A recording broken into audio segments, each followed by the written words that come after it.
in Pretoria now, where the e-hailing sector's shutdown is currently underway. The sector wants government to regulate the industry, ensure better pay in light of rising petrol costs and safer working conditions. Our reporter Linda Mnisi is in Tshwane. He's standing by to tell us what he is seeing and hearing. Linda, where you are.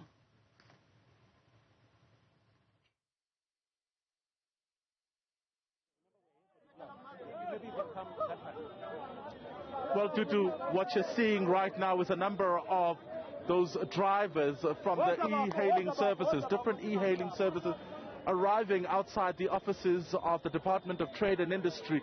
You'll remember they had indicated that they will be handing over a memorandum of demand from, from their side to the authorities, and this is the first stop. We saw them driving across the streets of Pretoria CBD, making their way here, and it seems, it has indeed affected traffic on, different routes that they have used. So we've been following this convoy, and a number of them have since arrived here outside the offices of the Department of Trade and Industry.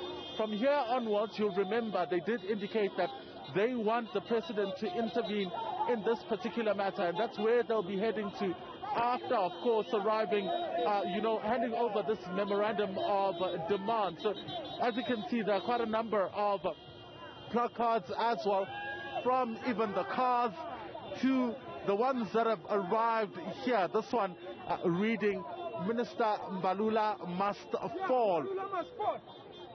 Mbalula must fall.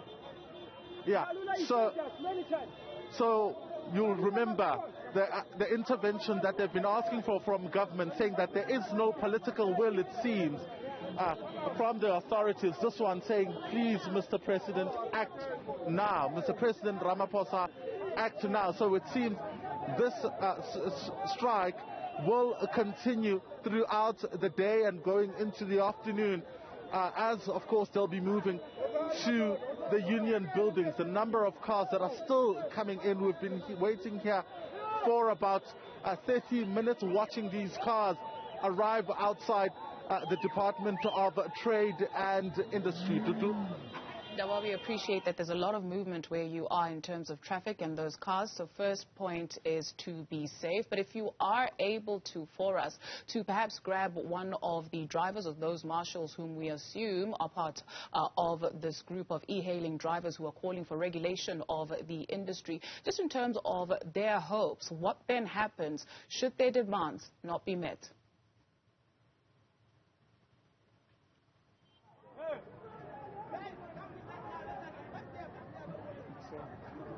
You'll remember, Dudu, that the MEC for Roads and Transport here in Gauteng, Jacob Mamabolo, has been engaged in talks between, these e-hailing drivers, yesterday in particular, having those talks around them avoiding a situation where they'll be taking to the streets. And what they had indicated from that point on was that if their demands are not met, then they will definitely be taking to the streets, and that's what we've seen so far.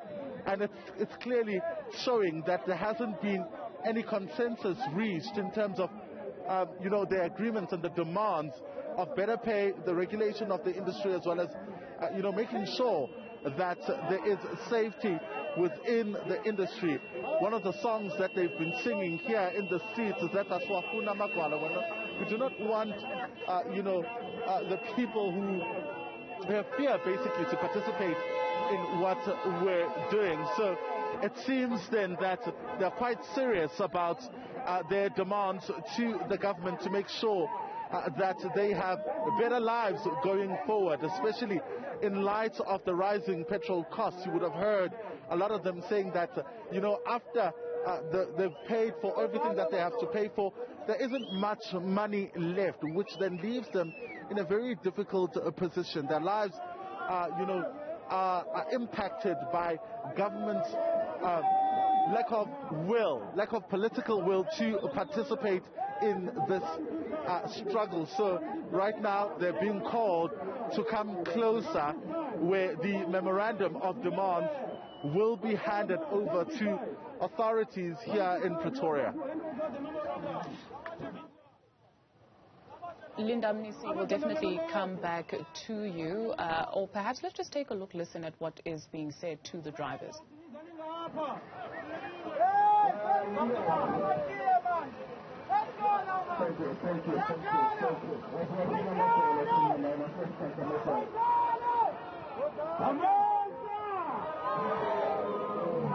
As they organize themselves to hand over the memorandum of demands, we're going to just take a quick break, and we'll be back with more of these developments a little bit later on to hear more of those demands from e-hailing drivers. So if you haven't been able to order your food, or you haven't been able to get a cab to go somewhere, that's because they're currently converged in Pretoria, where they want the industry to be regulated. They want better pay in light rather of rising petrol costs. So we'll definitely bring you more details. Linda Mnisi is on the scene for us. When we